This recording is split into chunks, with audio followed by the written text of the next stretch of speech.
On va continuer de travailler sur ce texte. Vous vous souvenez, j'avais introduit la notion d'invu, ce néologisme créé par Jean-Luc Marion.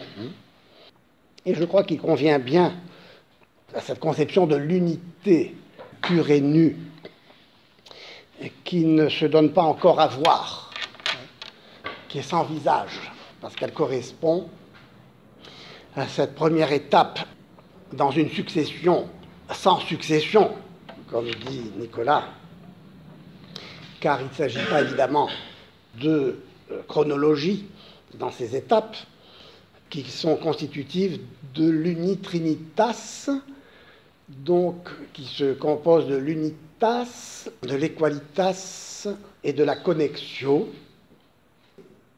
L'unitas, j'y ai insisté, je pense que si on assimile bien cela, on ira toujours plus loin. Cette unitas, avant l'equalitas, correspond un peu à cette deitas écartienne, sans visage, sans regard, invue donc, au sens où elle ne voit pas, et tant qu'elle ne voit pas, tant qu'elle n'a rien à voir, elle ne peut pas s'affirmer, se voir elle-même. Et dès lors qu'elle commencera à se voir elle-même, elle s'affirmera comme equalitas. Et j'avais fait le lien entre unitas et deitas, unitas cusaine et deitas écartienne d'un côté, et de l'autre equalitas cusaine et le deus verbum écartien. Et j'avais même poussé plus loin l'analogie en évoquant l'intellect selon Avicenne, qui, dans la foulée de Plotin, le néoplatonisme, s'affirme en deçà de l'un, en dehors de l'un, pour que l'un reste un. L'un égale un, sans s'ajouter à lui-même. Car tout le problème pour l'un, c'est de rester un. Et nous savons qu'il cesse d'être un si l'intellect lui-même s'ajoute à l'un. Parce que l'intellect, c'est le reproche que faisait Plotin à Aristote, en s'intelligeant à lui-même, se dédouble, il cesse d'être un. Or, l'intellect est nécessaire à l'un pour se saisir en tant qu'un. Mais il ne se saisira en tant qu'un qu'en se saisissant de l'extérieur de lui-même, donc dans une hypostase seconde. Donc il y a l'un, vous vous souvenez pour Plotin, puis il y a le nous, donc l'esprit ou l'intellect, puis après l'âme du monde, et le monde qui est animé par cette âme, puis ça descend toujours encore plus bas vers la matière, n'est-ce pas, qui est le résultat final de cette descente qui s'identifie au mal. Et pourquoi est-ce que l'un a besoin de se saisir en tant qu'un, puisqu'il n'a besoin de rien? Bien.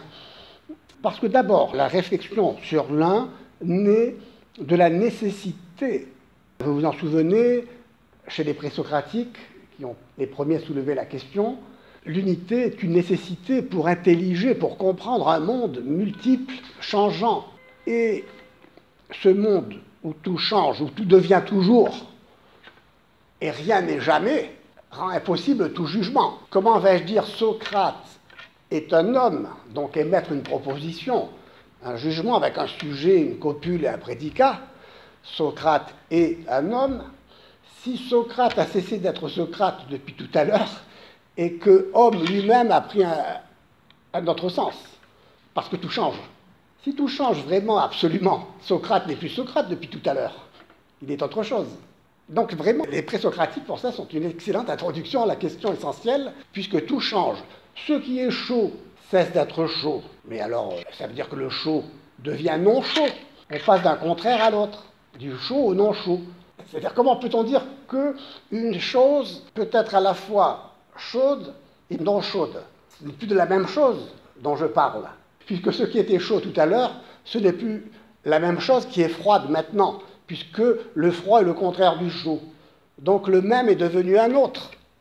Vous saisissez, c'est la question essentielle. Et donc, pour sauver l'intelligibilité d'un monde qui ne serait que chaos inintelligible si tout change tout le temps, au point qu'entre l'instant T1 et l'instant T2, un abîme de néant s'ouvre, qui fait qu'il n'y a pas de continuité, il y a une discontinuité absolue.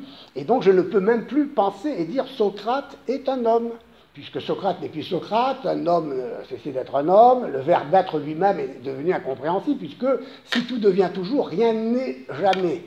Donc, la question est de savoir comment s'unifie, comment je peux unifier. La question de l'unité du monde se pose si tout devient toujours, si tout change de manière absolue. La question se pose de l'être, de la continuité, du continuum. Distinguer une unité du monde qui serait relative, etc. Et puis l'un qui lui-même, par rapport à lui-même, n'a pas besoin de se connaître un. En effet, l'un n'est pas posé immédiatement. L'un n'est pas une hypothèse de départ. Ce qui est au départ, c'est un constat empirique, une observation des sens. Tout change. Jusqu'à présent, il n'est pas question d'unité. C'est parce que tout change que je commence à réfléchir sur la nécessité d'unifier ce monde qui change pour pouvoir émettre une proposition logique qui se tienne. La solution que va apporter Platon, disant, puisque Socrate n'est qu'une ombre qui va s'effacer dans la nuit de la caverne du monde, tout à l'heure, il n'y aura plus rien, il y aura une ombre qui va s'effacer très vite. Platon va se dire, si Socrate est un homme, il faut que Socrate, pour être un homme, participe à l'idée d'homme qui, elle, ne change pas, est nécessaire, absolue, universelle, constante, de telle manière que depuis tout à l'heure, Socrate est vraiment bien un homme. Donc Socrate n'est Socrate que par participation à l'idée d'homme. Mais ce qui est réellement réel, ce n'est pas Socrate qui est une ombre qui est passagère et qui va vite s'effacer. Le temps de participer à l'idée d'homme. Ce qui va permettre de dire que Socrate est un homme, c'est sa participation à l'idée d'homme qui est réellement réel. Ontos on a. Le réellement réel, c'est bien l'universalité de l'idée. L'idée comme universelle, comme paradigme du réel, qui est constante, qui est unifiée. Mais, et on avait évoqué cela, on a dit Socrate est un homme, mais maintenant je veux dire, si cet homme est grand, cet homme est grand, petit. Bon, cet homme est grand. Maintenant, la participation ne va plus s'appliquer entre le monde sensible du devenir qui n'est qu'ombre, qui s'efface, qui laisse sa place très rapidement à autre chose, et qui, pour se justifier, participe au monde intelligible, son monde sensible qui participe au monde intelligible pour pouvoir être justifié, pour pouvoir dire Socrate est un homme. Maintenant, je veux dire, cet homme est grand. La participation ne va plus s'appliquer entre le sensible et l'intelligible, et seulement au niveau du monde intelligible, c'est-à-dire entre l'idée d'homme et l'idée de grandeur. Donc, je dois unifier l'idée d'homme et l'idée de grandeur. Pour dire cet homme est grand, je dois unir donc homme est grand, l'idée d'homme et l'idée de grandeur, je dois unir ces deux idées, mais en vertu de la théorie de la participation, il faut que, pour être unifiées, ces deux idées participent à l'idée d'unité, l'idée d'un. L'idée d'unité devient l'explication d'un savoir absolu, total, où toutes les idées pouvant participer l'une à l'autre grâce à l'idée d'unité qui permet cette participation de toutes les idées entre elles, permet d'unifier ce monde intelligible et en effet de le rendre intelligible parce que ce qui est intelligible, c'est de pouvoir prédiquer un sujet, attribuer à un sujet un prédicat et pouvoir émettre une proposition universellement vraie. L'unité est à l'origine de toutes les prédications possibles dans le monde intelligible et de ce fait de la justification du monde sensible qui est participation de ce monde intelligible où je peux en effet éviter de tomber dans un chaos inintelligible puisque je ne pourrai jamais attribuer un prédicat à quelconque sujet, puisque tout devient toujours dans le monde sensible, tout change. Alors, cette unité, cette unité, n'oublions pas que les premières pensées asiatiques sont des pensées de l'un. Le monde est un, pour ces pensées-là. Et le problème, c'est de savoir si tout est un, comment justifier ce monde multiple. La preuve, c'est que si tout est un, ce qui est multiple, c'est-à-dire vous et moi et la multiplicité de ce monde sensible, est irréel, va disparaître. Et de trop pour la pureté de l'un. Et de trop pour la pureté de l'un. Il faut donc qu'il disparaisse, et d'ailleurs il est appelé à disparaître, et vous savez bien que le nirvana, par exemple, c'est ce moment de la disparition, retardé au maximum pour enfin pouvoir le vivre sans douleur, si je puis dire, dans l'anéantissement total. Et ça, cette mystique nihiliste, c'est pas du kamikaze, par exemple, ça devient une mystique. C'est pourquoi il est très important de comprendre ceci. C'est Platon qui a permis de le comprendre. Quand Platon fait sa propre critique dans son dialogue le Parménide. Dans son dialogue le Parménide, il va dire si l'un est, il n'est plus un. Si l'un est, il n'est plus un. Il est l'un et l'être qu'il est. Donc il est deux. Il pousse à bout la logique. Dans le fond, l'énologie, c'est une logique, avant d'être une ontologie. On est en logique, dans le fond. On n'est pas dans une philosophie de l'être. Pour une philosophie de l'être, c'est l'être qui est un, et l'unité pour l'être est une perfection, une propriété. Car ce qui est un, c'est quoi? C'est ce qui est indivisible. L'unité, c'est l'indivisibilité. Or, Aristote dit, ce monde qui se divise constamment, en dehors de l'unité, et c'est un monde infini au sens où il s'agrandit tout le temps. C'est toujours du plus un. Mais Aristote va dire, on ne peut pas poursuivre cette division à l'infini, parce qu'on n'aboutirait jamais à rien. Ananke stenai, formule qui signifie « il faut s'arrêter » dans la divisibilité, pour arriver à quoi? À un être indivisible. Parce qu'en effet, l'être est un, et il est un parce qu'il est indivisible. Pourquoi est-il indivisible? Parce que si l'être se divisait, il se diviserait en être et non-être. Mais comment on peut à la fois être et ne pas être? Je suis, nous sommes, nous ne pouvons pas dire au moment où nous ne sommes pas. Ça, on rejoint un problème ontologique. Donc, Aristote va dire, puisque pour lui, comme pour les Grecs, le monde est éternel, jamais commencé, le monde est éternel, il va dire qu'en effet, il faut s'arrêter. On s'arrête à la substance qui est composée de matière et de forme, et non pas seulement d'une forme, comme le pensait Platon, la forme, mais jamais sans la matière. La matière, avec la forme, constitue une substance indivisible.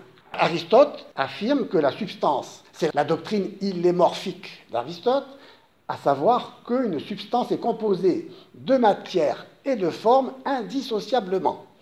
On ne peut pas concevoir une forme sans matière, comme faisait Platon, et on ne peut pas concevoir de matière sans forme, si ce n'est la matière première, qui est capable de recevoir toutes les formes indéfiniment, mais tant qu'elle n'a pas reçu de forme, elle est informe, elle n'est pas substantielle. L'un, il n'a aucun besoin. Pourquoi est-ce qu'il voudrait se connaître lui-même? C'est aberrant. Enfin, c'est pourquoi on est dans la mythologie, dans le fond. Oui, voilà, c'est de la mythologie. On est dans la mythologie, oui, dans la mythologie d'une unité qui est source de tout, qui nous permet de tout comprendre, mais au prix de l'être. Parce que cette unité n'est pas, l'un n'est pas. C'est le problème, en effet, des néoplatoniciens qui vont identifier l'un et la vie. L'un et la vie comme force, comme énergie. Et ce que je pense apporte Eckhart et Cuse, et qui va déterminer la modernité, c'est que cette vie est une énergie, une force, qui est une force de négation. C'est-à-dire que l'un s'affirme comme une énergie négatrice de ce qui vient le nier en s'ajoutant à lui. Car en effet, il est vital pour l'un de rester un. Donc on va identifier mythiquement, l'un a une force, une énergie, qui est la négation de la négation. Et toute la modernité, finalement, ce sera l'affirmation de cette vie comme force, comme énergie, comme volonté de puissance et comme puissance.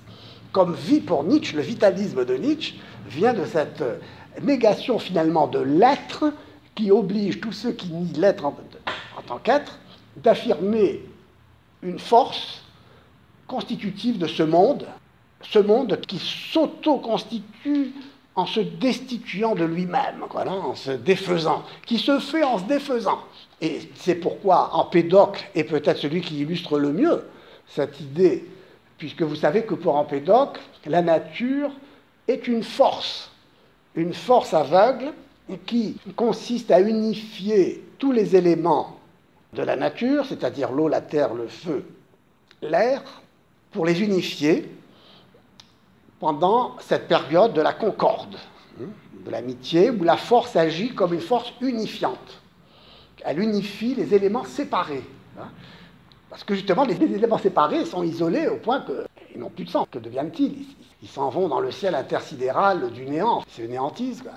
Bon, et alors, donc, la force de la nature consiste à unifier ce qui se sépare, et quand elle a réussi à unifier tout cela, cette force n'en cesse pas moins d'être une force. Et en tant que force, elle continue d'agir. Mais cette fois-ci, elle n'agit plus en vue d'unifier les éléments qui sont déjà unifiés. Elle va continuer d'agir, et au lieu d'unifier, elle va séparer. Et cette force devient une force de séparation. On tombe dans la période de la discorde. Le monde est éternel pour les Grecs, et le monde est une éternelle succession de l'âge de la concorde à l'âge de la discorde, puis on revient à l'âge de la concorde, à la discorde, dans un incessant recommencement de toutes choses. C'est l'éternel retour, l'éternel recommencement de toutes choses, vient de là, et vient aussi des Asiatides. Donc cette force unifiante, c'est cette force qui explique, qui permet de comprendre ce monde qu'on a besoin de comprendre, sinon tout serait absurde. Le problème, c'est comment sortir de l'absurde. Les philosophes de l'absurde, les penseurs de l'absurde, parce que on pense aux écrivains, Descartes, Ionesco, voire Camus, l'absurde, c'est le divorce entre les éléments, entre le monde et moi. L'absurde, c'est le divorce entre le monde et moi, dit Camus. C'est-à-dire que c'est la désunion, la séparation. Le mal, c'est la séparation, c'est la division. Et cette division, elle ne peut pas aller à l'infini, c'est ce que dit Aristote. Aristote dit il faut s'arrêter. Adanke stenai. Il faut, c'est une nécessité. Sinon, ça devient incompréhensible et ce n'est pas possible. Eh bien, Aristote s'arrête à la substance. Platon, lui, ne s'était pas arrêté, mais il avait affirmé que la substance était cette idée, cette forme uniquement. Alors que pour Aristote, la substance n'est pas la forme seule, séparée, mais la forme unie à la matière et qui constitue une substance.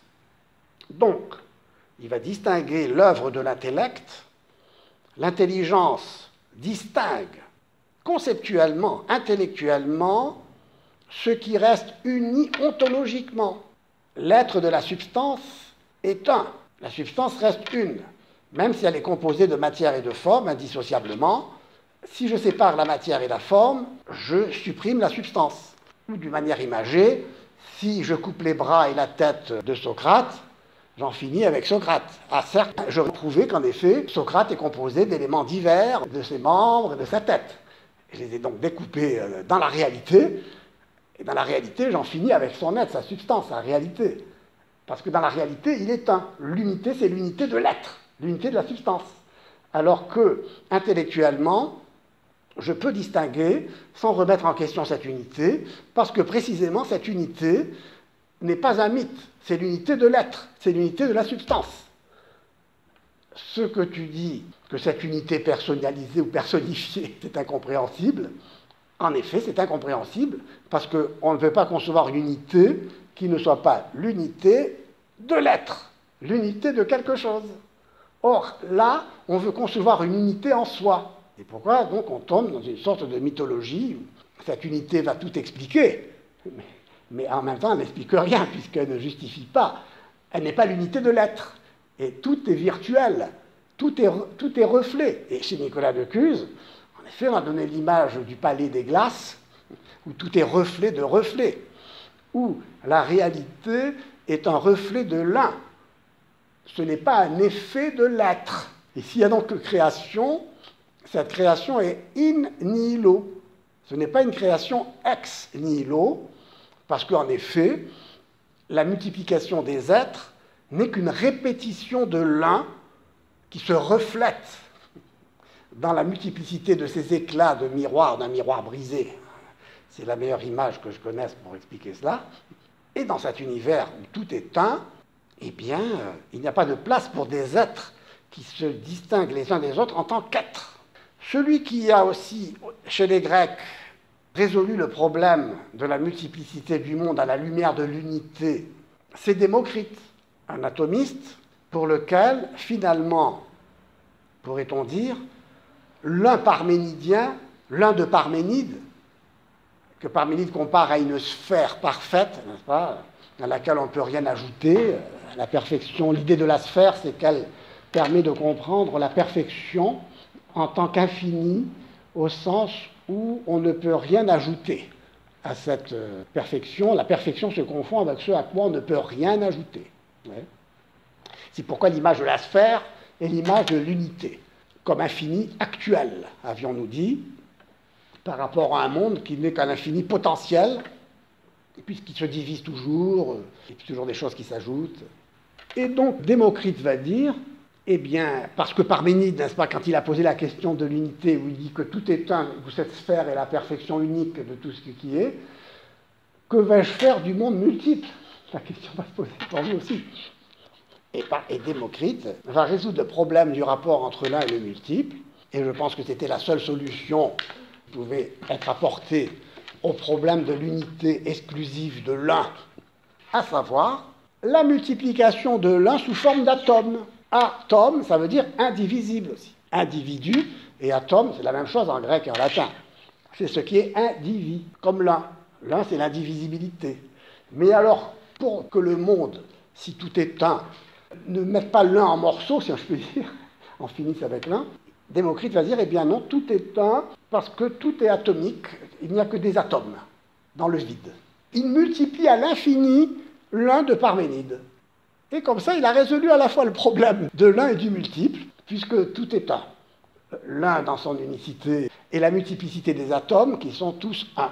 Et c'est pourquoi Démocrite est un philosophe important aussi. Pour Platon, on pourrait dire aussi que toutes les idées sont des unités. Chaque idée est une unité aussi. Ces unités, ces idées, il finira par les identifier au nombre. C'est pourquoi Pythagore est toujours présent quelque part, le philosophe du nombre, parce que pour lui, le nombre est substantiel et qu'il n'y a pas de chiffre, de nombre, au sens où il n'y a pas un 3, un 2, un 6, un 4. Il n'y a que des unités qui s'ajoutent aux unités. 2, c'est 1 plus 1. Le chiffre 2 n'existe pas comme ça, quelque part, dans le ciel intelligible. Non, il y a 1 plus 1 égale 2, puis il y a le chiffre 3 qui est 1 plus 1 plus 1, etc., etc. Mais il n'y a que des unités, comme il n'y a que des atomes chez Démocrite. Et, vous comprenez, à partir du moment où on est dans une philosophie de l'un, on est dans une philosophie de l'indétermination, puisqu'on ne peut rien dire de l'un. Car si on disait quoi que ce soit de l'un, on ajouterait à l'un quelque chose qui en finirait avec la pureté de son unité, puisque l'un est indivisibilité, c'est-à-dire indécomposable, c'est-à-dire simple. On va retrouver cette même structure de pensée dans toutes les philosophies de l'un, telle celle, par exemple, de Occam.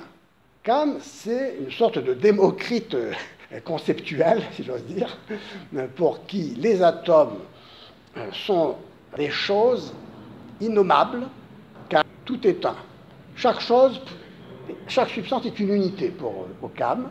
Or, on a dit de l'unité, on ne peut rien dire. C'est pourquoi les choses sont comme des boîtes vides, avais-je dit, et ces choses qui sont comme des boîtes vides dont on ne peut rien dire, ces choses, ces innommables, disait Sartre, la chose en soi de Kant, c'est aussi une innommable, c'est inconnaissable. Eh bien, toutes ces choses sont des unités, ce ne sont pas des êtres, ce ne sont pas des êtres, ce sont des unités.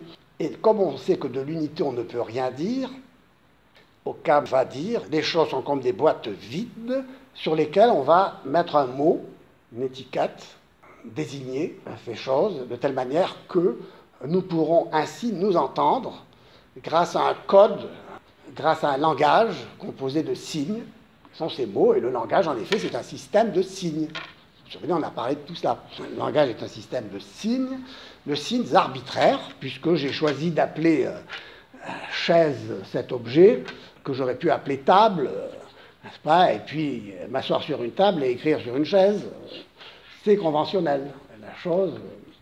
Donc c'est pourquoi penser revient à traduire un système de signes par un autre système de signes. Je dis non. Pourquoi? Parce que les unités sont innommables. On ne peut rien dire de ces choses. On est dans une philosophie de l'un, alors que dans une philosophie de l'être, la forme fait partie de la substance, de la réalité. La forme n'est pas ce que je produis dans mon entendement uniquement ou que je cueille dans le monde intelligible. La forme est inhérente à la substance, de telle manière que quand je connais une substance, c'est bien la substance que je connais. Quand je parle, je ne parle pas de ce dont je parle. Je parle des choses. C'est-à-dire que chaque chose a sa forme, son sens. Le sens, donc, est inhérent à la réalité, à l'être de chaque chose. C'est un sens que je n'invente pas, que je ne produis pas par la combinatoire universelle des signes que j'invente.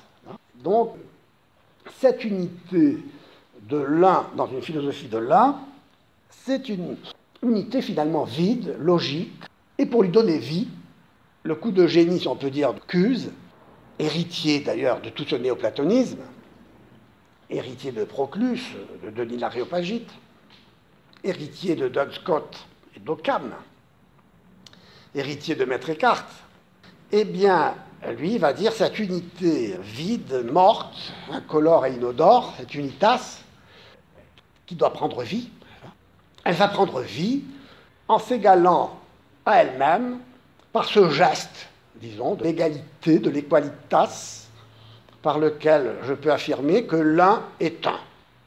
L'un est un, donc je fais une proposition qui était impossible dans une énologie stricte, où de l'un je ne peux rien dire. Quand je dis l'un est un, il y a un mot de trop, et à la limite je peux dire un, à année sur l'un. Mais en fait, je dis l'un est un, et j'introduis donc dans l'un ce verbe être, qui a une valeur de copule, mais qui en même temps creuse une distance entre l'unitas et l'équalitas. Le signe égal, vous voyez, c'est un signe qui vient ouvrir un espace entre l'un et l'un. Cet espace, qui se creuse à l'intérieur de l'un pour Cuse, n'est plus l'espace qui sépare l'un de l'intellect par l'extérieur. Cette distance est intérieure à l'un. Alors que pour Plotin et pour l'énologie néoplatonicienne stricte, disons, il y a une descente de l'un en deçà de lui-même avec l'intellect, le nous, une autre descente du nous vers l'âme du monde, une autre descente de l'âme du monde dans la matière, c'est-à-dire dans le mal, il y a un retour ensuite possible. Il y a un retour possible aussi de la matière en remontant vers l'un. Mais pour Nicolas de Cuse, ce mouvement de descente verticale est remplacé par un mouvement horizontal et intérieur à lui-même, qui est le passage de l'unitas à l'équalitas et de l'équalitas à la connexion, dans un geste de retour sur soi. L'unitas, donc, creuse en son sein un espace qu'il s'agit de recouvrir, de remplir à nouveau par un retour sur soi qui est le geste de la connexion, de telle manière que l'unité reste bien une, mais cette fois-ci, c'est devenu une unité vivante. Une unité vivante que Cuse va concevoir à la lumière aussi de la Trinité chrétienne, que le néoplatonisme païen ne connaissait pas. Mais évidemment, il s'agira de voir si cela est suffisant. Parce que cette trinité énologique peut poser des problèmes concernant l'unité de la trinité personnelle. C'est-à-dire que les personnes divines sont des personnes. Or, l'unité est anonyme. L'unité est anonyme puisqu'il s'agit d'une force qui passe de l'une à l'autre, de l'unitas à l'équalitas, à la connexion et retour sur soi. Tout ça est une énergie, voyez-vous, c'est une force impersonnelle, anonyme. Alors que la Trinité chrétienne, elle est personnelle.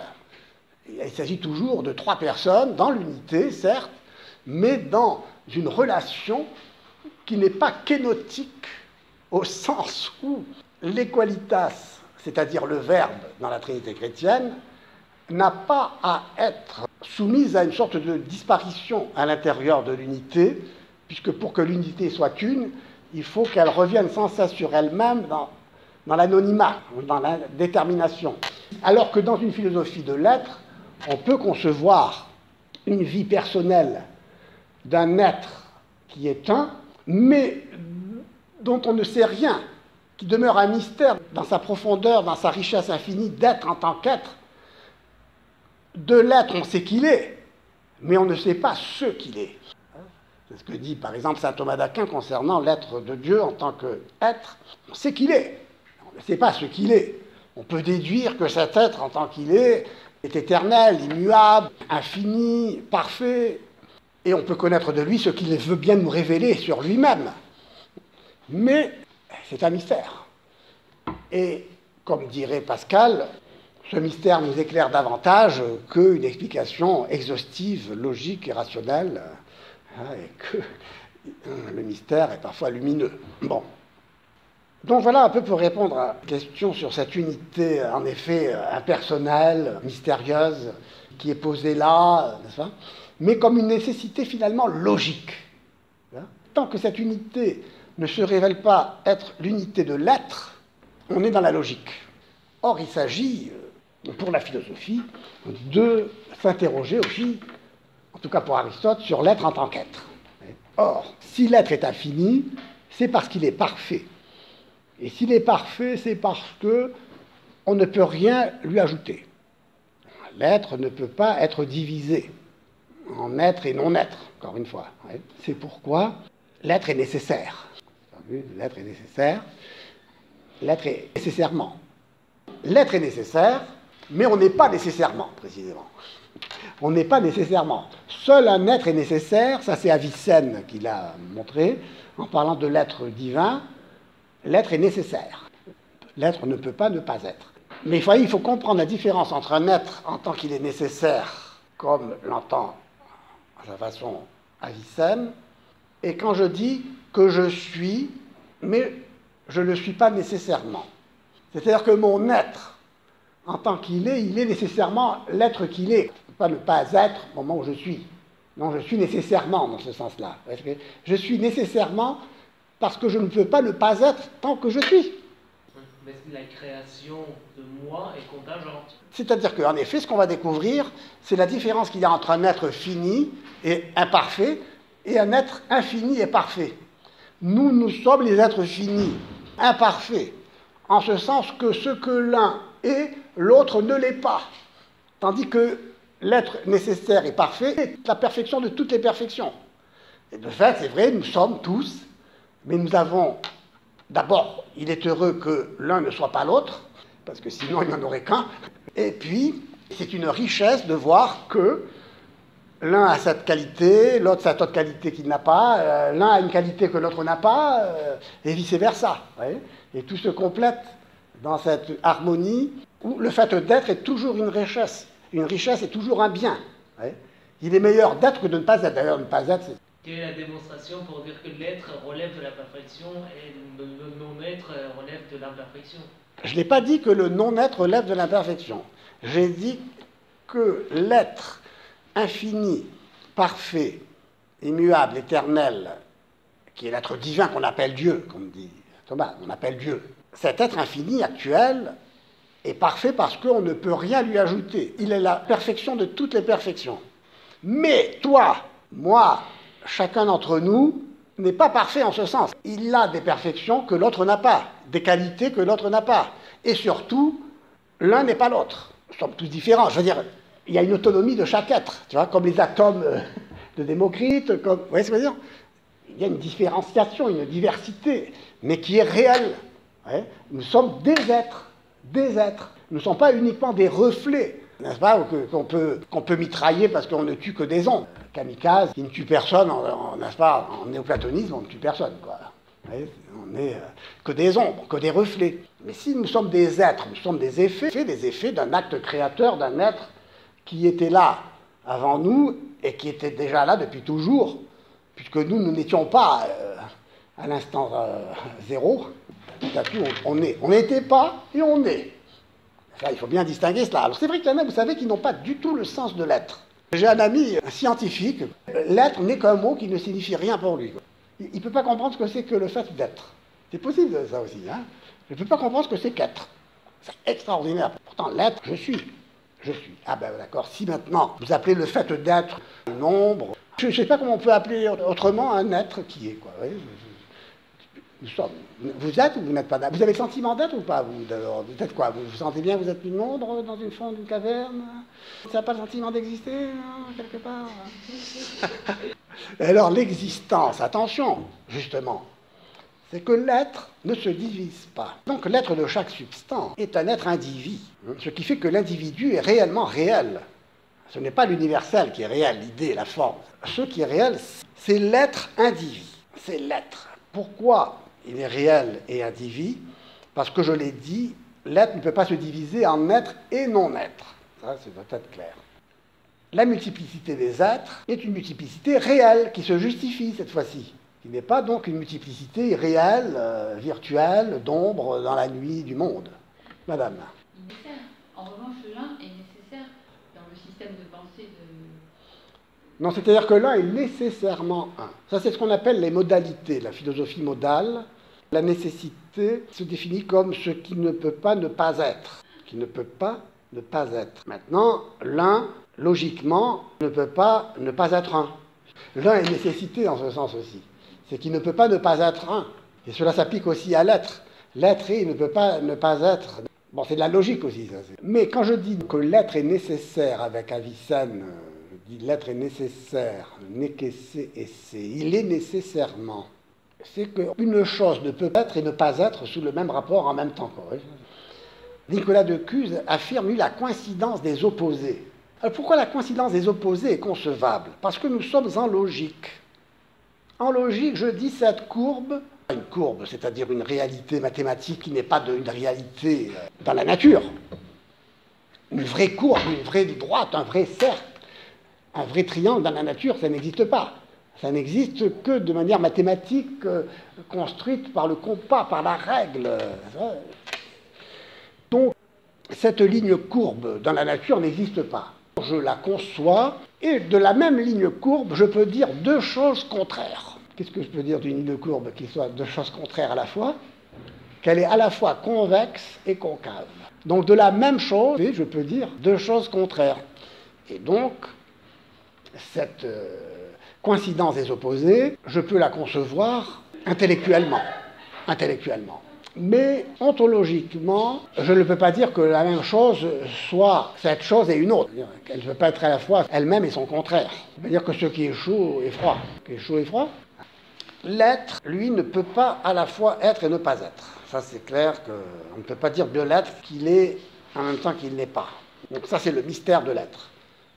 Ce qu'il faut saisir, n'est-ce pas, c'est que ce que je le divise conceptuellement, intellectuellement, mais je ne peux pas le diviser à l'infini, sans fin. Ça, c'est Aristote. Anankestenaï. Il faut que je m'arrête à un certain moment, c'est une nécessité. Je ne peux pas aller à l'infini. Je ne peux pas aller à l'infini pour Aristote, parce que la division à l'infini, c'est le chaos inintelligible. La preuve, c'est que nous-mêmes, nous serions la proie d'une division qui ferait que, depuis tout à l'heure, nous cesserions d'être ce que nous sommes, en nous divisant sans cesse. Donc on n'aurait aucune réalité substantielle, de telle manière que depuis tout à l'heure, si nous sommes ce que nous sommes, c'est parce que nous sommes sans pouvoir cesser d'être. Et nous cessons d'être par la séparation, justement. C'est la séparation qui fait que nous cessions d'être. Une substance ne peut pas être composée de substance, dit Aristote. Une substance ne peut pas être composée de substance, c'est-à-dire qu'une réalité ne peut pas se diviser en réalité, parce que ça veut dire que chaque division entraîne une division, à l'infini, potentiellement, tout ça se divise tout le temps. C'est intéressant. Or, l'un, c'est l'indivisibilité. Et cette indivisibilité est logique, je la conçois logiquement, jusqu'à découvrir qu'elle est l'unité d'un être, d'une substance indivisible, de telle manière que ce qui est réellement réel, c'est cet individu, cette substance, cet arbre, cette fleur, cet homme, cette femme. Chacun est ce qu'il est et l'un n'est pas l'autre. C'est très important parce que de cette façon, on peut aussi justifier l'existence individuelle comme étant autonome, justifiable. Nous ne sommes pas des ombres, des reflets tous identiques d'ailleurs. Tous les hommes sont égaux, il y en a quelques-uns qui peuvent être plus que d'autres. Pourquoi? Parce qu'il y a des éclats de miroir plus grands les uns que les autres, mais ils sont tous égaux en ce sens qu'ils reflètent tous la même chose. L'un. Cette unité est innommable, inqualifiable. Je ne peux rien savoir d'elle, je ne peux rien dire d'elle. Elle est anonyme, alors que l'être est richesse. L'être est une richesse, un mystère des faits d'être. Comment se fait-il qu'il y ait quelque chose et non pas rien? Voilà la vraie question. Comment se fait-il qu'il y ait quelque chose et non pas rien? Ça, c'est un premier étonnement. Un deuxième étonnement, c'est comment se fait-il que les choses soient ce qu'elles sont? Mais moi, j'ajouterais un troisième étonnement. Comment se fait-il que l'être soit? Que l'être soit. C'est-à-dire qu'il y ait quelque chose, et non pas rien, c'est déjà étonnant. Mais que l'être soit, c'est abyssal. Que Dieu soit, au lieu de s'étonner que Dieu ne soit pas, ce qui est encore plus étonnant, c'est que Dieu soit, que l'être soit. Et même, non seulement Dieu, mais que chaque être, une chose soit. Il faudrait s'émerveiller. C'est important c'est peut-être là aussi le rôle des poètes aussi, peut-être, de cultiver, d'exprimer cet émerveillement. Parce qu'on s'angoisse devant le fait que l'être peut ne pas être. Parce que vous savez, je vous l'ai déjà dit, aujourd'hui on ne s'étonne pas que l'être soit. Et donc on ne s'émerveille pas d'être, d'exister, de jouir de cet être comme un don qui descend du ciel, c'est le cas de le dire. Non, aujourd'hui, ce n'est pas l'émerveillement qui est au commencement de la philosophie, c'est l'angoisse. Comme dit Kierkegaard, l'angoisse c'est l'effet du néant. Et ce qui est une interrogation pour Heidegger par exemple, ce n'est pas de s'interroger en se demandant comment se fait-il qu'il y ait quelque chose et non pas rien, en s'étonnant qu'il y ait quelque chose. Non, lui il s'étonne qu'il n'y ait pas rien. Pourquoi s'étonne-t-il qu'il n'y ait pas rien? Parce que le rien, c'est la tradition néoplatonicienne, c'est l'un. Et de l'un, je ne peux rien dire. L'un, c'est le rien. C'est l'indétermination absolue. Pourquoi cette indétermination absolue? Parce que toute détermination est une négation. Dès que j'ajoute quelque chose à l'un, il n'est plus un, il est plusieurs. Il n'est plus un, il est plusieurs. Je dis qu'il est ceci. C'est pourquoi vous savez qu'une des grandes questions de la philosophie, la métaphysique et même en théologie, c'est la question des noms divins. Est-ce qu'il Dieu a plusieurs noms? Alors, si Dieu est simple et un, comment vais-je nommer sans le diviser, pour dire s'il est plusieurs choses? Il est plusieurs choses. Et donc, le seul nom de Dieu, c'est l'être. Selon la révélation, le nom de Dieu, c'est « je suis ». Ah ben, tiens, c'est le seul à nous avoir dit qu'il est. L'un ne dit pas qu'il est. Justement, il dit « ah non, surtout pas, ne dites rien de moi. Je suis rien. » Tandis que là, non, je suis. Je suis. Extraordinaire de pouvoir dire « je suis ». Qui peut dire « je suis » de toute éternité? On va dire je suis, nous on peut dire je suis depuis qu'on est né, on a reçu l'être à partir de ce moment-là, on a reçu une matière, une forme, une vie, un mouvement, puis je vais mourir, alors ça c'est un problème. Parce que cesser de vivre, c'est cesser d'être. Pourquoi je vis? Parce que je suis. Je ne suis pas parce que je vis. Pour vivre, il faut être. C'est l'être. C'est parce que je suis que je vis. Je suis un vivant. Je suis un vivant. L'arbre est aussi. Mais il ne sait pas qu'il est. C'est pas la même chose que nous, comme dirait Pascal. L'arbre ne sait pas qu'il est. Enfin, il ajouterait misérable. Bon. Mais il est. L'arbre est. Il ne sait pas qu'il est. Et cet être que je suis, je m'aperçois que je suis. Donc l'arbre, le caillou est. Il ne vit pas, le caillou. Le caillou ne vit pas. À moins que j'appelle la vie sans l'être, la vie sans l'être. J'appelle la vie sans l'être cette énergie, cette force, telle que l'entendait un Empédocle, par exemple, qui permet de comprendre que tout s'unit, se divise sans cesse. Donc, je vais identifier toute la réalité au mouvement comme une énergie quantifiable. Et en effet, les particules élémentaires sont encore en mouvement l'une autour de l'autre. Et même si on divise encore les particules en d'autres particules, si on pouvait aller alors plus loin vers le quartz, l'ultime élément, je crois, auquel on peut atteindre, c'est encore un élément en mouvement. Les électrons et les protons sont en mouvement. D'ailleurs, un physicien s'étonne qu'on ne peut pas rentrer le doigt dans un arbre, par exemple, ou dans une pierre, parce que c'est fait de vide. Tout est vide, parce que tout est en mouvement, et c'est donc l'énergie qui donne sa consistance par ce mouvement à tout ce qui apparaît, n'est-ce pas? Mais à vrai dire, cette énergie est elle-même, à la limite, une hypothèse, un mythe, une explication qui me permet de faire des équations mathématiques, en physique. Donc, vous voyez, je peux distinguer par le calcul, étudier le mouvement et réduire tout à l'énergie comme ce qui explique ce mouvement qui se réduit à l'énergie, qui fait que tout se meut, mais rien n'est. Tout est en mouvement. Et comment se fait-il que je n'arrive pas à rentrer mon doigt dans ce vide dont est constituée la table? Parce que, justement, ce qui fait l'être d'une chose est unifié. C'est l'unité de l'être, c'est l'unité de quelque chose qui résiste à la division, à la séparation. c'est pas parce que je peux concevoir intellectuellement, scientifiquement, la composition parcellaire, élémentaire de la réalité, que je dois déduire que cette réalité est aussi divisée. Parce que, en effet, si je divise dans la réalité ce que je divise conceptuellement, je fais sauter, et c'est la bombe nucléaire, je fais sauter le monde, la réalité. Pourquoi la réalité? Parce que la réalité est une en vertu de son être. Chaque chose est une en vertu de son être, de son acte d'être. Ce n'est pas parce que cette table est composée de particules élémentaires qui sont en mouvement les unes par rapport aux autres, et que je perçois telles grâce au calcul scientifique. Or, la science, attention, ne l'oublions pas, ne pense pas. Comme dit Heidegger à sa façon à lui, la science ne pense pas, elle calcule.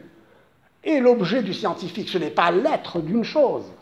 Le scientifique ne s'intéresse pas à l'être. Le scientifique ne s'adresse qu'au calcul, ne s'intéresse qu'à ce qu'il peut calculer et ce qu'il peut observer grâce à des instruments ensuite qui permettent d'observer ce qu'il a conçu intellectuellement, vérifier par la science expérimentale les théories qu'il a élaborées, des théories très sophistiquées. Il n'en reste pas moins qu'un lapin, c'est un lapin, qu'un chiot, c'est un chiot, que Pierre soit Pierre. Donc le jour où je voudrais supprimer Pierre, je le décomposerai en ses éléments parcellaires, particuliers. Être n'est plus une substance. L'être est existence, c'est-à-dire relation. Existere. Ce n'est pas être. L'essence du Dasein, dit Heidegger, c'est d'être là. Et même plus encore, ce n'est pas d'être là, c'est d'être le là. C'est-à-dire que exister, c'est être projeté. Jeté en avant de moi-même, hors de moi-même. De telle manière que je suis devant moi-même, hors de moi-même, sans moi. Là. Je suis dans la relation qui me jette au dehors. Qui me jette au dehors sans cesse. Je suis dans une relation. Tout est relationnel, d'ailleurs, dans cet univers sans être. Ici, Héraclite a sa part d'autorité aussi dans cette conception, puisqu'on va retrouver aussi cet héraclitaïsme du rapport entre les contraires, où un contraire n'est contraire que parce qu'il est le contraire de son contraire. Tout est contraire de tout, parce que tout ce qui est chaud devient froid. Et puis on peut dire ça de tout, évidemment, de toutes les qualités, tout ce qu'on a. Et donc, tout est relationnel. Tout est relationnel au sens où il n'y a rien de substantiel et de non divisible. La substance en tant que telle est indivisible. Mais si, parce qu'elle est, et que l'être est un, et qu'on parle de l'unité de l'être, indivisible, tandis que là, non, on parle d'un être qui est en relation, arraché à lui-même, projeté, jeté en avant de lui-même, poussé par cette force expulsante, qui est cette force finalement mythique de l'un qui rejette tout ce qui s'ajoute à lui. Vous comprenez? Cette force, cette énergie, c'est-à-dire cette force, cette énergie qui me jette hors de moi-même, c'est la force de l'un qui jette tout, qui rejette tout ce qui le nie, qui est la négation de la négation, negatio negationis. Donc vous voyez, si tout est un, l'unité ne pouvant supporter que s'ajoute à elle quoi que ce soit, se transforme en force expulsante. De telle manière que l'univers insubstantiel devient tout simplement ce jeu d'une force anonyme qui agit, qui traverse l'histoire, qui se confond même avec l'histoire, et qui est cette force agissante qui nous projette au dehors, qui nous jette au dehors. Tout est relationnel en ce sens. L'essence du Dasein est d'exister, dit Heidegger. Donc il n'y a pas d'être. Quand Heidegger parle de l'être, à vrai dire, il parle de l'un. J'avais évoqué Héraclite parce que justement, je pensais à Heidegger et je pensais au concept de Ereignis chez Heidegger. Eigen, c'est le propre. Et de même que chez Héraclite, il y a ce mouvement relationnel entre les contraires qui fait qu'un contraire n'est contraire que parce qu'il est face à son contraire, non? Sinon il ne serait pas un contraire. Un contraire, c'est une relation entre eux. Et les contraires sont en relation entre eux, par le jeu d'une force qui est pour lui d'ailleurs le feu, le logos, etc. Et donc cette force désappropriante, dit Heidegger, est appropriante dans une relation qui fait que, chez Lévinas par exemple, le visage, et on retrouve notre thème chez Cuse, le visage n'est un visage que s'il est visé. Le visage n'est un visage que face à un autre visage, et face à ce visage, il est comme un autre même. Pourquoi? Parce qu'on l'a dit, tout est reflet de reflet. Tout est reflet de l'un. C'est l'un qui se reflète dans chaque éclat du miroir. Et chaque visage n'est un visage que parce qu'il est visé, il est vu. Et voir, c'est être vu. Voir, c'est être vu. C'est l'immanence radicale de cette unité qui est en retour sur soi et qui, en sortant d'elle-même, prend un visage, mais avant d'avoir pris un visage, elle est dans la cécité, dans l'invu, d'où l'exploitation de ce néologisme de Marion, l'un qui n'est pas sorti de lui-même pour voir, se voir et voir tout ce qu'il voit, et d'être la face de toutes les faces, un visage qui se reflète dans tous les visages, parce que c'est le visage que l'un a pris en se montrant.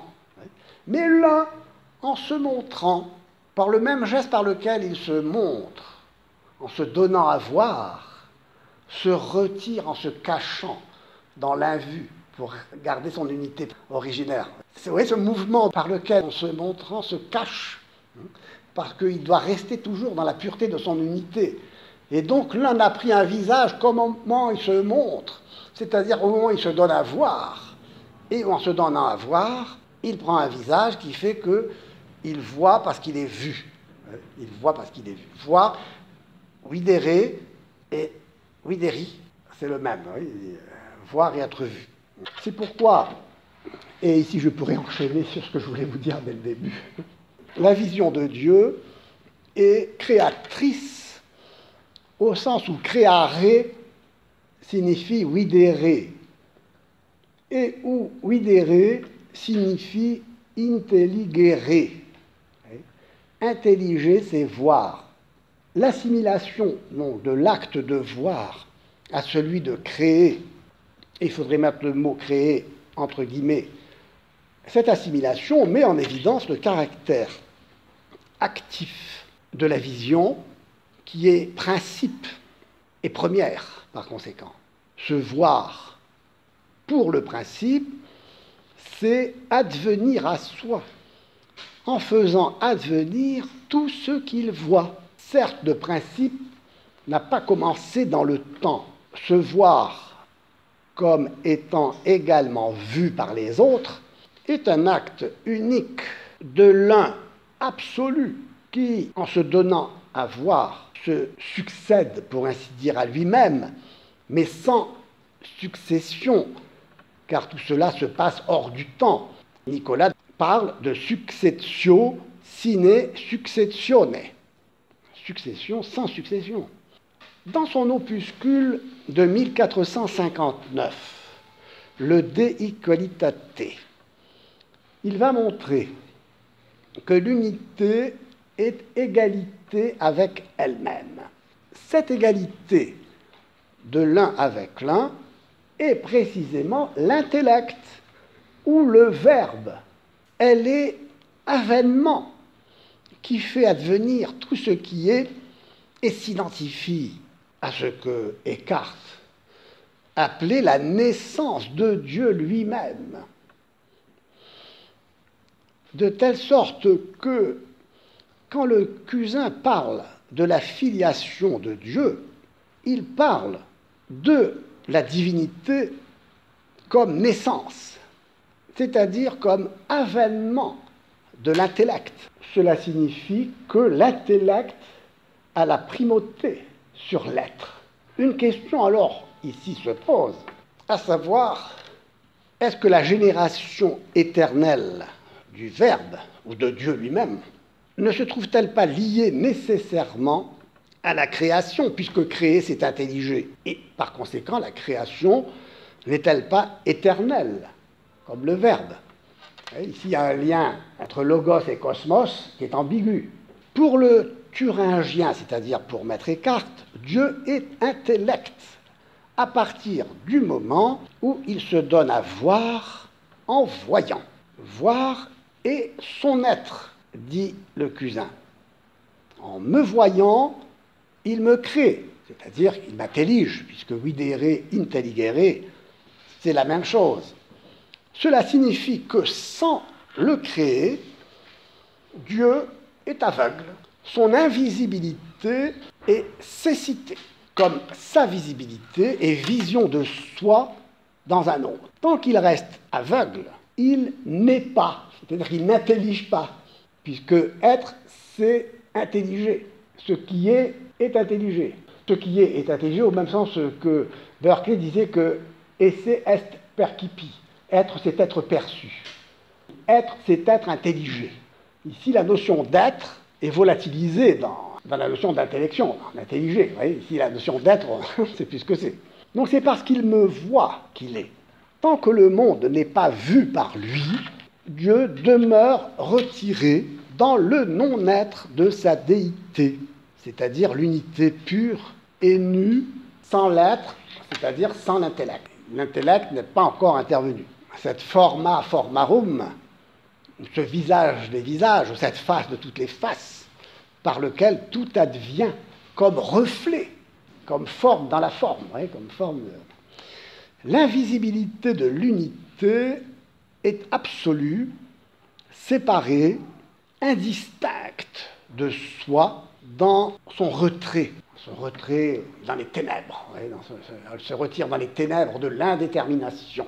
Donc, on pourrait penser que Dieu, en tant que vision, et non la déitas, donc comme unité pure et nue en retrait, Dieu comme vision, comme intellect, comme naissance, par conséquent, serait aussi en quelque sorte captif de ce qu'il intellige, c'est-à-dire de sa création.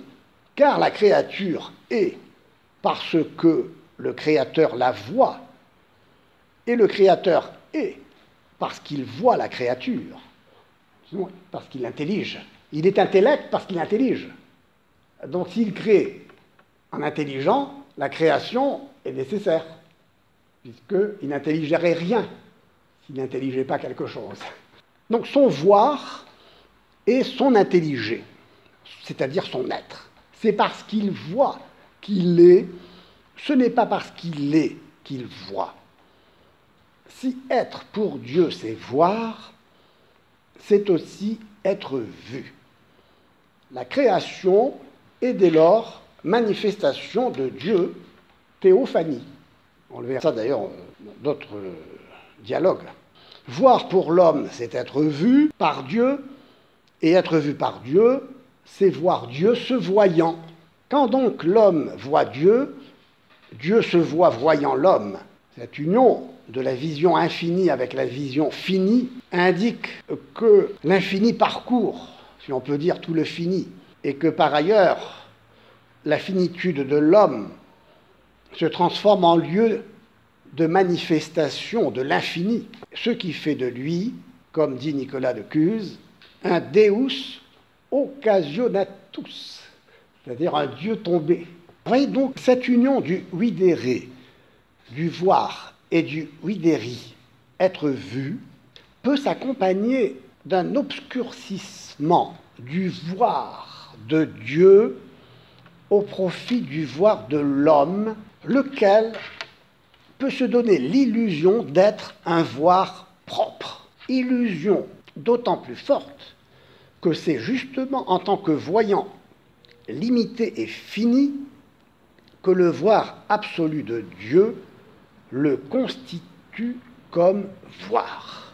Mais la créature humaine peut échapper à cette illusion en suivant la maxime inspirée de Maître Eckhart, sis tous et ego ero tous.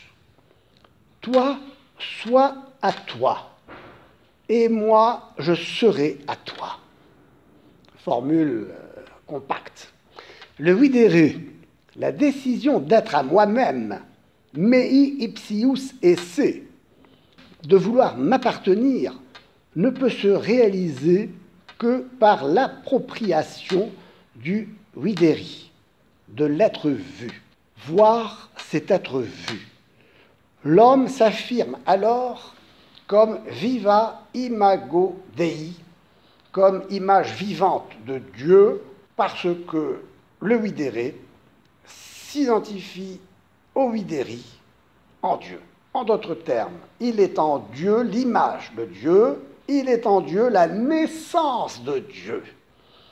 Telle est la signification de l'expression selon laquelle Dieu est en tout et n'est rien de ce tout. S'il est au fond de l'âme, sans être de l'âme, comme dit Eckhart, alors il ne se confond pas avec la créature. L'affirmation de la créature, cependant ici, relève moins d'un acte d'être propre que d'un acte de voir, qui est un être au sens d'être vu, coïncidant avec la vision infinie et absolue. La vision absolue est le visage, ce qui est visé. Absolu, c'est-à-dire le visage des visages, la forma formarum. Elle est au double sens du visage absolu en soi et pour soi, et fondement de tous les visages qui le voient. Elle est donc le visage créateur, la forme absolue. Mais cette forme ne donne que la ressemblance. Elle produit un reflet, non un effet. Le reflet de l'unité absolue, qui ne saurait se diviser et qui reste elle-même en tant qu'égalité de soi avec soi. Le regard du créateur du visage absolu ne peut que renvoyer une image de lui-même, mais une image obscurcie par la contraction et la finitude du visage vu par le visage exemplaire. Les visages sont des images contractées, concrétisées, finitisées, diminuées, dirait Scott, du visage exemplaire, incontractable et indivisible. Le visage exemplaire est la visée de tous les visages. Et je terminerai avec une citation qui permettra de rassembler tout cela, tirée donc du chapitre 6, numéro 18. Quand donc je considère comment cette face est la vérité, la mesure la plus adéquate de toutes les faces, je tombe dans la stupeur. Cette face qui est la vérité de toutes les faces ne relève pas en effet de la quantité. C'est pourquoi elle n'est ni plus grande ni plus petite qu'une autre. Et cependant, elle n'est égale à aucune, parce qu'elle ne relève pas de la quantité, mais elle est absolue et suréminente. Elle est donc la vérité qui est l'égalité détachée de toute quantité. Ainsi, je comprends que ton visage, Seigneur, est antérieur à toute face formable, qu'il est l'exemplaire et la vérité de toutes les faces, et que toutes les faces sont des images de ta face incontractable et imparticipable. Dès lors, toute face qui peut contempler ta face ne voit rien d'autre ou de différent d'elle-même parce qu'elle voit sa vérité. Car la vérité, l'exemplaire, ne peut être autre ou différente de ce qu'il est, mais cela n'arrive à l'image pour la raison qu'elle n'est pas l'exemplaire. Fin de citation. Nous verrons comment cette face incontractable et imparticipable est le visage qui se donne à voir dans sa nudité, doctrine qui évoque celle de Lévinas, dont on parlera la prochaine fois, si vous voulez bien.